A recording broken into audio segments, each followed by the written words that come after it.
Parfois, on n'arrive tout simplement pas à continuer comme on le faisait avant. Il y avait quelque chose qui fonctionnait jusqu'à présent, mais qui ne fonctionne plus.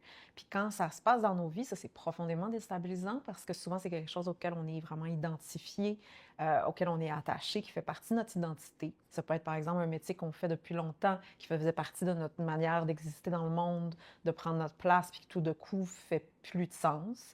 Ça peut être une relation importante pour soi qui fait aussi partie de notre identité, de notre cercle d'amis, de notre famille, puis qui ne fonctionne plus intérieurement. Et c'est extrêmement troublant parce qu'on sent que c'est plus nous, en fait.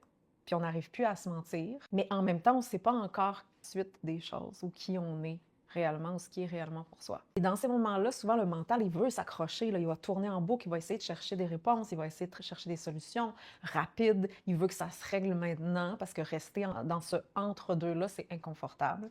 Mais le réel besoin qui est présent, là, pas d'arriver à une clarté instantanée parce que c'est impossible. Le besoin, il est plutôt de se donner l'espace nécessaire pour découvrir qui l'on est sans cet aspect-là de soi qui est en train de se déconstruire, puis aussi donner la chance à la déconstruction.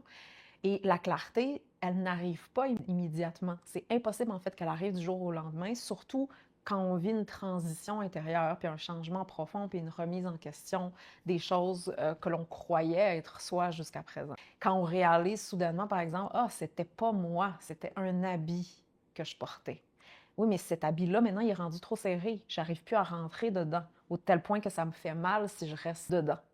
Et ce dont j'ai besoin à ce moment-là, c'est pas de forcer la clarté, parce que ça se force pas. C'est important de savoir que découvrir qui on est, là, ça prend du temps. C'est pas quelque chose qui se fait instantanément. Puis surtout que j'ai besoin de laisser ce qui n'est pas moi d'abord, ce que j'ai cru être moi. Donc on part pas de zéro déjà. Et après, j'ai besoin de récupérer de ce que je me suis fait vivre quand je ne savais pas qui j'étais. C'est pas, par exemple, ma valeur, la valeur de la vie, la valeur de mon énergie, et donner justement mon pouvoir à l'extérieur. Mais plus je me donne la chance de rester dans cet inconnu-là, bien, plus le processus va être smooth, puis plus ça va être aussi rapide.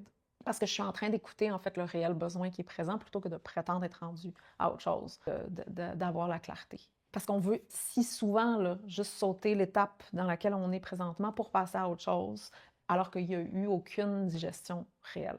Mais dans un monde où tout va trop vite, puis qu'on a l'impression qu'on doit tout déjà savoir, là, parfois juste de rester avec le « je ne sais pas », c'est la chose la plus saine possible.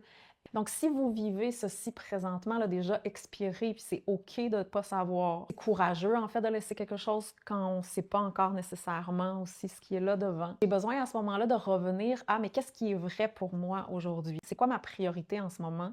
Ce dont j'ai besoin, en fait, pour éventuellement arriver à la clarté.